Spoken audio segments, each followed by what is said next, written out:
ஆண்டவராகிய இயேசு கிறிஸ்துவின் நாமத்தினால் இந்த காணொளி வழியாக உன்னதமான கர்த்தருடைய வார்த்தைகளை கேட்கிற என் அன்பு உடன்பிறப்புகளாகிய இயேசு கிறிஸ்துவின் இரத்தத்தினாலும் சித்தத்தினாலும் மீட்கப்பட்டு ஆசீர்வாதமாய் வாழ்ந்து கொண்டிருக்கிற அனைத்து மக்களுக்காகவும், திருச்சபை விசுவாச குடும்பத்தாருக்காகவும், போதக பிதாக்களுக்காகவும் நான் ஆண்டவராகிய இயேசு கிறிஸ்துவை வணங்குகிறேன், வாழ்த்துகிறேன். கர்த்தர் எனக்காக யாவையும் செய்து முடிப்பார். இன்றைக்கு குருத்தோலை ஞாயிறு என்கிற ஒரு நாளை நாம் சபையாராய் அனுசரிக்கிறோம். இந்த குருத்தோலை ஞாயிறை குறித்து எனக்கு பரிசுத்த ஆவியானவர் உந்துதலை உண்டாக்கினார். ஆதலால் இந்த செய்தியை நான் உங்களோடு கூட கொஞ்சம் பகிர்ந்து கொள்ள விரும்புகிறேன். குருத்தோலை ஞாயிறு, ஆங்கிலத்தில் பாம் சண்டே என்று சொல்லுகிறார்கள். பிரியமான கர்த்தருடைய பிள்ளைகளே, இக்காலகட்டத்தில் கிறிஸ்துவத்தில் பலவிதமான வழிபாட்டு முறைகள், பலவிதமான ஸ்தாபனங்களின் வழிபாட்டு முறைகள் இருக்கிறது. குறிப்பாக இந்த குருத்தோலை ஞாயிறு நாளிலே சிலர் தென்னை மரத்தின் குருத்து ஓலையை, பனை மரத்தின் குருத்து ஓலையை, அல்லது ஈச்ச மரம், பேரிச்ச மரம் இவைகளில் உள்ள குருத்து ஓலையை வெட்டி அதை சிலுவையின் வடிவமாக தயாரித்து அதை கைகளிலே பிடித்து கொண்டு சிலர் ஊர்வலம் வருகிறார்கள், பவனி வருகிறார்கள். பிறகு அந்த ஓலையை தங்கள் வீட்டிலே வைத்து வழிபடுகிறார்கள், ஞாபகமாக வைத்திருக்கிறார்கள்.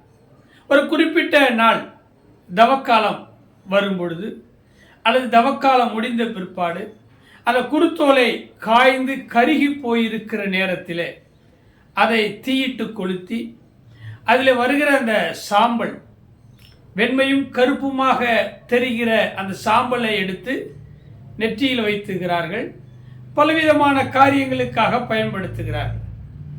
உண்மையாகவே இது தேவன் சொன்ன குருத்தோலை ஞாயிறு அல்ல. ஆனாலும் சிலர் அறியாமையில் செய்கிறார்கள். அவர்களை நாம் உற்சாகமும் படுத்தக்கூடாது. அதே நேரத்தில் நான் அவர்களுடைய செயலை குற்றப்படுத்தவும் விரும்பவில்லை.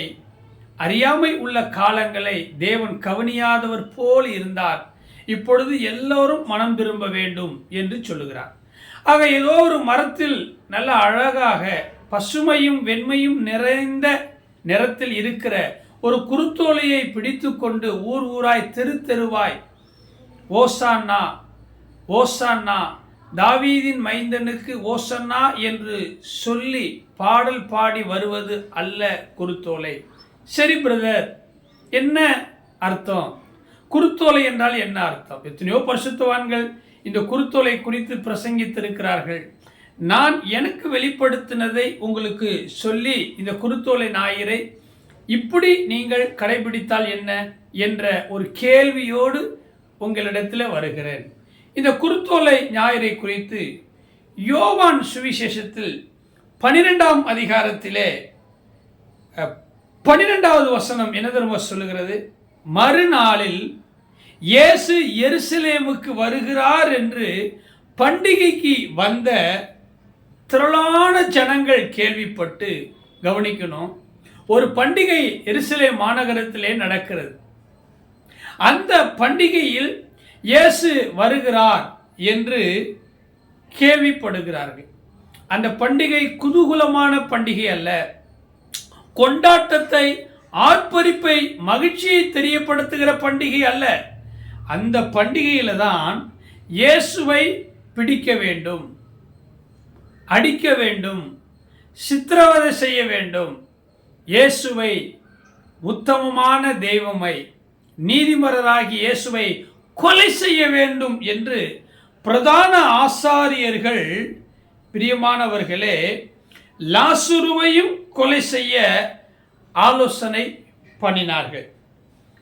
இப்படி அந்த பண்டிகைக்கு இயேசு வருகிறார் என்று கேள்விப்பட்டது. பிரியமான தேவனுடைய பிள்ளைகளே, நீங்களும் நானும் இயேசு வருகிறார், இயேசு வருவார் என்று கேள்விப்பட வேண்டும். இன்னைக்கு ஊர் உலகத்தில் யார் யாரையோ குறித்து எதையோ குறித்து கேள்விப்படுகிறோம். ஆனால் இயேசு ஒரு நாள் நிச்சயமாக வரப்போகிறார் என்பதை கேள்விப்பட வேண்டும்.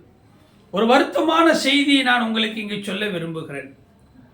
மோனோலிசா என்ற ஒரு புகைப்படம் இருக்கும். அழகுக்கு பெயர் பெற்றது மோனோலிசா.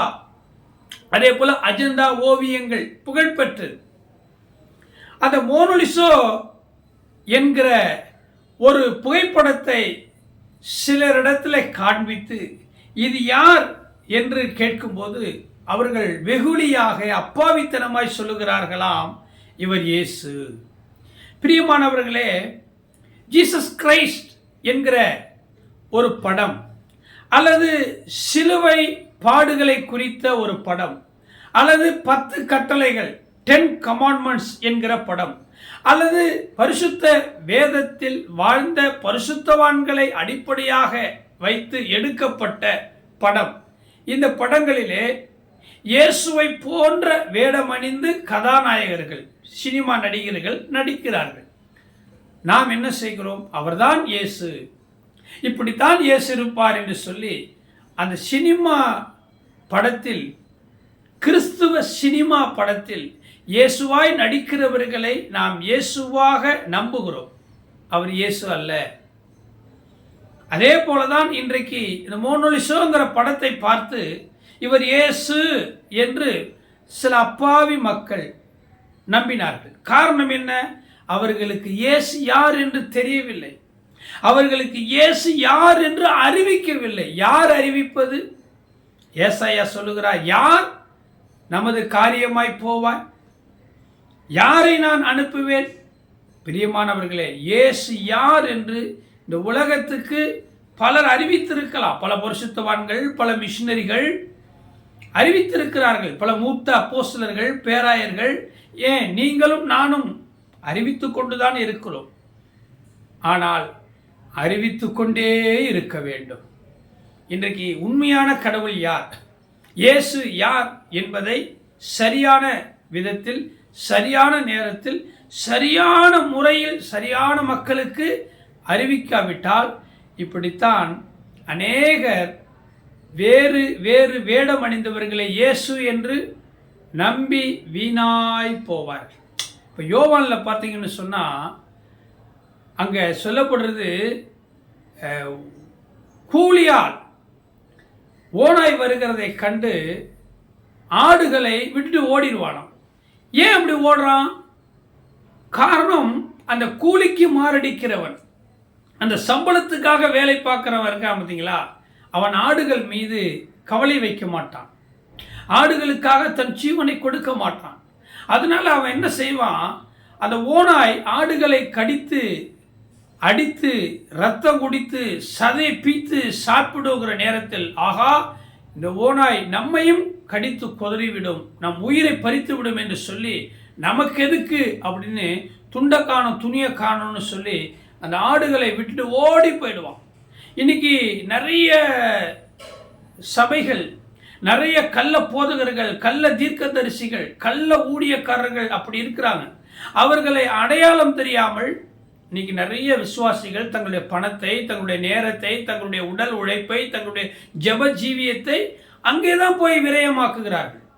வேருக்கு நீர் இறைத்தால் பரவாயில்லை, விழலுக்கு நீர் இறைக்கிறார்கள். நான் கஷ்டப்பட்டனே, எனக்கு இயேசு ஒன்றுமே செய்யலேன்னு பின்னாடி வருத்தப்படுறாங்க. நம்ம பார்க்குறோம் இன்னைக்கு மீடியாவில், சமுதாயத்தில் உண்மையான கிறிஸ்தவத்தை, உண்மையான கிறிஸ்துவ ஊழியர்களை, உண்மையான மிஷினரிகளை, உண்மையான சபையை, என்னை போல சத்தியத்துக்கு சான்றாக வைராக்கியமாக இருக்கிறவர்களிடத்தில் விசுவாசிகள் வருவதில்லை, ஊழியத்தை தாங்குவதில்லை. அவர்கள் டிஜிட்டலைஸ் பல மின்னுகிறதுக்காக ஓடுகிறார்கள். அவர்கள் என்ன பண்ணுவாங்க? பிரச்சனை வரும்போது ஓனாயை போல விட்டுட்டு ஓடிடுவாங்க. அதைத்தான் யோவான் அழகாய் சொன்னார். இன்றைக்கு அப்படித்தான், இயேசு யார் என்று தெரியாமல், எது மெய்யான சத்தியம், எது உண்மையான ஊழியக்காரன், கடிந்து புத்தி சொல்லுகிறவன்.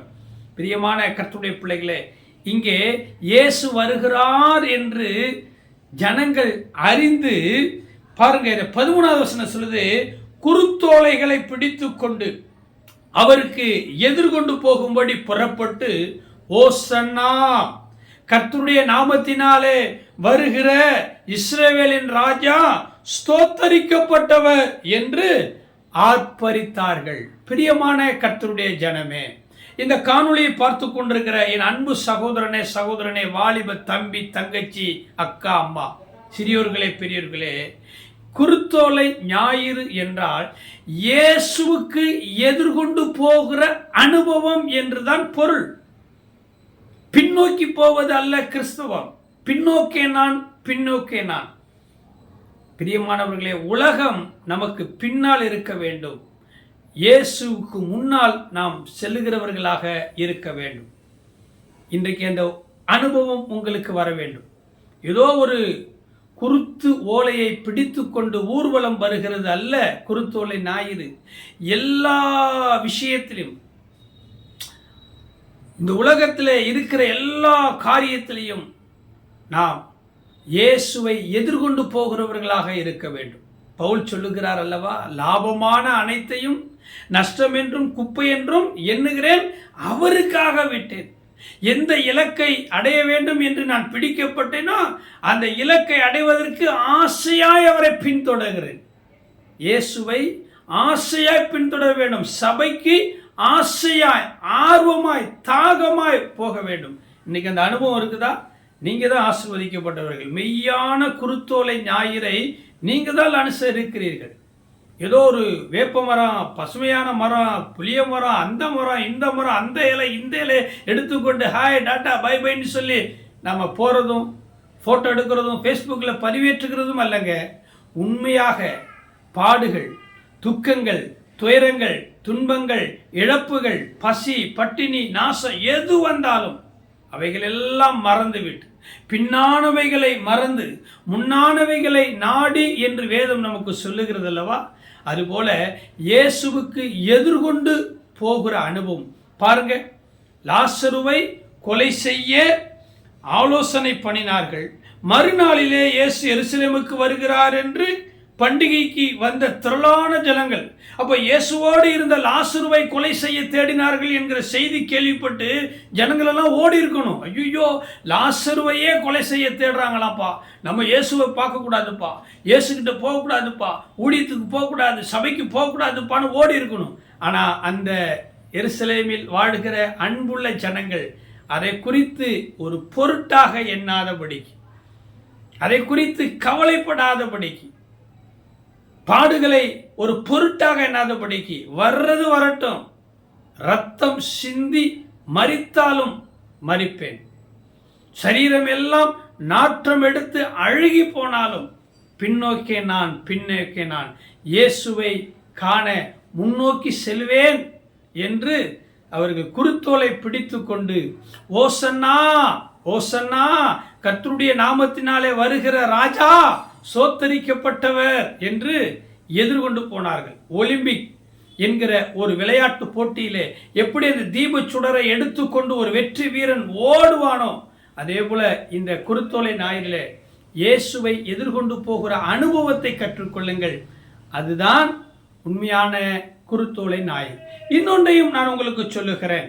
வெளிப்படுத்தின புஸ்தகம் 7ஆம் அதிகாரத்தை நீங்கள் எடுத்து வாசித்து பாருங்கள்.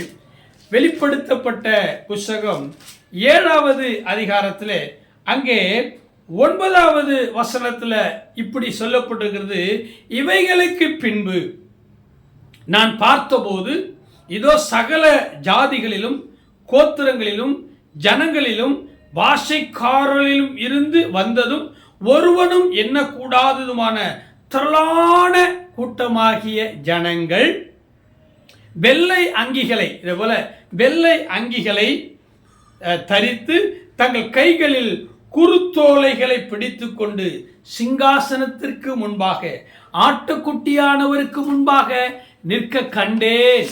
பிரியமான கர்த்தருடைய அன்பு பிள்ளைகளே, ஆட்டுக்குட்டியானுடைய ரத்தத்தினால தோய்த்து எடுக்கப்பட்ட அந்த வெள்ளை ஆடைகளை அவர்கள் அணிந்து கொண்டு எந்த பயம் அச்சமும் இல்லாதபடிக்கு ஆரவார சத்தத்தோடு ஆட்டுக்குட்டியாருக்கு முன்பாக இந்த குருத்தோலை கையில் பிடித்து கொண்டு நின்றார்கள். இரண்டாவது அனுபவம், இந்த குருத்தோலை ஞாயிறு என்றால் ஒரு பனை மரத்தினாலும் தென்னை மரத்தினாலும் செய்யப்பட்ட ஒரு பசுமை நிறைந்த மென்மையான அந்த ஓலையை பிடித்து கொண்டு ஊர்வலம் பவனி வருகிறது அல்லங்க குருத்தோலை ஞாயிறு. ஆண்டவருக்கு எதிர்கொண்டு போகிற அனுபவமும் ஆட்டுக்குட்டியானவருக்கு முன்பாக நிற்கிற அனுபவம். இன்னைக்கு நிற்க முடிகிறதா? நிறைய பேர் ஊழியத்தில் நிற்க முடியுதா? ஜபத்தில் நிற்க முடியுதா? பரிசுத்தத்தில் நிற்க முடியுதா? ஆவியின் அனலில் நிற்க முடியுதா? விழுந்து போகிறாங்க. நான் பயங்கரமான தைரியசாலி, ஆனால் விழுந்து போகிறாங்க. ஆரம்பத்தில் இருந்த விசுவாசம் இன்னைக்கு நிறைய விசுவாசிகளுக்கு இல்லை, ஊழியக்காரங்களுக்கு இல்லை. ஆரம்பத்தில் கொண்டு வந்த அன்பு, அதான் ஆண்டவர் சொன்னார், உன்மேல் எனக்கு ஒரு குறை உண்டு. என்னப்பா குறை? நீ எல்லாம் நல்லா இருந்த, வைராக்கியமாக இருந்த, விசுவாசமாக இருந்த, ஆனால் ஆதியில் இருந்த அன்பை நீ கைவிட்டுட்டாய். பார்த்து கொண்டிருக்கிற ஊழியக்காரரே, மிஷினரிகளே, தேவ ஊழியர்களே, ஜனங்களே, அன்பு சபையாரே, ஆரம்பத்தில் இருந்தது போல இன்னைக்கு உங்கள் சபையில் நீ இருக்கிறியா? என்ன ஒரு பிரதிஷ்டை, முக்காடு, முழங்கால், நல்ல வெள்ளை நிற ஆடை, ஜபம், திருச்சபையை கூட்டி பெருக்கி சுத்தம் பண்ணி பாஸ்டருக்கு பாஸ்டர்மாவுக்கு உடன் ஊழியராக இருந்து வாலிபர் கூட்டத்தில், சிறுவர்கள் கூட்டத்தில், கிராம ஊழியத்தில், மருத்துவமனை ஊழியத்தில் காணிக்கை கொடுக்கறதுல, தசமபா கொடுக்கறதுல, மிஷினரிக்காக ஜெபிக்கிறதுல எவ்வளவு ஈடுபாடு உள்ளவர்களாக இருந்தீங்க. ஆனால் நீங்கள் இப்போ அந்த ஈடுபாடு இருக்குதா? ஆவியில் ஆரம்பம் பண்ணின நீங்கள், பவுல் சொல்றாருங்க, ஆவியில் ஆரம்பம் பண்ணின நீங்கள் மாமிசத்தில் முடிவடைய போகிறீர்களா? இத்தனை மதீனமானவர்களா? கொஞ்சம் யோசிச்சு பாருங்க. ஆலயத்துக்கு வரும்போது, அப்பா இயேசுவே, எவ்வளவு அந்நிய பாஷை பேசுனீங்க, எவ்வளவு பரிசுத்த நெருப்பு அனலா இருந்தீங்க. இன்னைக்கு அனலும் இல்லாமல் குளிரும் இல்லாமல் இருக்கிறீங்க. உங்களை பார்க்கும்போது ஊழியர்கள் நாங்கள் தலை குனிய வேண்டியதாக இருக்குது. இந்த விசுவாசி எப்படி இருந்தது, இந்த சிஸ்டர் எப்படி இருந்தாங்க, அந்த பிரதர் எப்படி இருந்தாங்க, எவ்வளவு நெருப்பாக, எவ்வளவு வைராக்கியமாக இருந்தாங்க. ஆனால் இன்னைக்கு இப்படி அனலும் குளிரும் இல்லாமல் வாந்தி பண்ணி போடுகிற அளவுக்கு இருக்கிறீங்களே. அப்படியா நீங்கள் இருக்கிறீங்க? இல்லைங்க. பிரியமான தேவனுடைய பிள்ளைகளை, ஆட்டுக்குட்டியானவருக்கு முன்பாக நிற்கிற ஒரு அனுபவம் யாருக்கு இருக்குதோ அவங்க தாங்க குருத்தோலையை கொண்டாட முடியும். நீங்கள் யார்? நீங்கள் யார்? எருசலேம் மாநகரில் இயேசு வருகிறார் என்று கேள்விப்பட்டு குருத்தோலை பிடித்து கொண்டு அவருக்கு எதிர்கொண்டு போகிற அனுபவத்தில் இருக்கக்கூடியவங்களா? அல்லது ஆட்டுக்குட்டியாருக்கு முன்பதாக வெள்ளை அங்கிகளை தரித்து கொண்டு நீங்கள் குருத்தோலையை பிடித்து கொண்டு அவருக்கு முன்பாக நிற்கக்கூடிய அனுபவம் உள்ளவர்களா? யார் என்பதை நீங்கள் முடிவு பண்ணிக்கொள்ளுங்கள். இந்த குருத்தோலை ஞாயிறு உங்களுக்கு ஆசீர்வாதமாக இருக்கும், உங்கள் குடும்பத்துக்கு ஆசீர்வாதமாக இருக்கும், உங்களை சூழ்ந்திருக்கிறவர்களுக்கு ஆசீர்வாதமாக இருக்கும். குருத்தோலை ஞாயிறு என்பது ஏதோ சடங்கு அல்ல, ஏதோ சம்பிரதாயம் அல்ல, ஏதோ கடமை அல்ல. ஒரு பச்சை குருத்தோலையை மரத்திலிருந்து வெட்டி பிறகு தெருக்கு தெரு விற்க ஆரம்பிச்சிட்டாங்க. கிறிஸ்மஸ் தாத்தா பொம்மை விற்கிது, கிறிஸ்மஸ் குடில் விற்கிது இல்லை? அதே போல் இப்போ பனை மரத்தினால, தென்னை மரத்தினால ஓலை கடையில் விற்பனை ஆகுது. அதெல்லாம் குருத்தோலை அல்ல, குருத்தோலை ஞாயிறு அல்ல, குருத்தோலை பவனி அல்ல.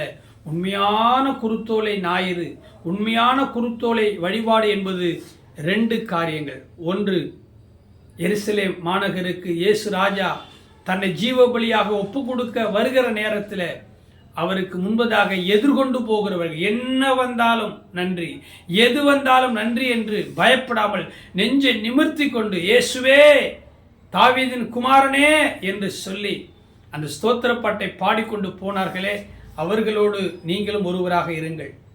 அந்த ஆட்டுக்குட்டியானவருக்கு முன்பதாக வெள்ளை அங்கிகளை தரித்து கொண்டு கையில் குருத்தோலை ஏந்தி கொண்டு போகிறார்களே, அவர்களாக நீங்கள் ஒருவர் இருங்கள். இந்த 2 அனுபவத்தில் நீங்கள் இருங்க. ஒன்று, இயேசுவுக்கு எதிர்கொண்டு போகிற அனுபவம். 2வது, ஆட்டுக்குட்டியானவருக்கு முன்பாக நிற்கிற அனுபவம். இந்த 2 அனுபவத்திலும் உங்களுடைய ஜீவன் பிரியும் வரை ஒரே சபையில், ஒரே மேய்ப்பன் கரத்தில் நீங்கள் அடங்கி இருங்கள். உங்கள் வாழ்வு சுக வாழ்வாக இருக்கும். எப்படி குருத்தோலை சிறப்பாய் மகிழ்ச்சியாய் பசுமையாக இருக்கிறதோ, உங்கள் வாழ்க்கை சிறப்பாய் பசுமையாக மகிழ்ச்சியாக இருப்போம். கர்த்தர் உங்களுக்காக யாவையும் செய்து முடிப்பார். உங்களுக்காக ஜெபிக்கிறேன். அன்பின் ஆண்டவரே, இந்த காணொளி மூலமாய் எது குருத்தோலை ஞாயிறு என்பதை அறிந்து கொண்ட ஒவ்வொரு விசுவாசிகளையும், ஊழியர்களையும், மிஷினர்களையும், மூத்த போதகர்கள், இளைய போதகர்கள் யாவரையும் ஆசீர்வதிக்கிறேன். ஒருவேளை இந்த காணொளி ஆண்டவராக இயேசு கிறிஸ்துடைய நாமம் தரிக்கப்படாத புறஜாதி பிள்ளைகள் பார்த்து கொண்டிருப்பார்களானா அவர்களையும் ஆண்டவரே பற்றாத நீரூற்றைப் போல செழிப்பாய் நீர்வாய்ச்சலான தோட்டத்தைப் போல மாற்றும். எது குருத்தோலை ஞாயிறு?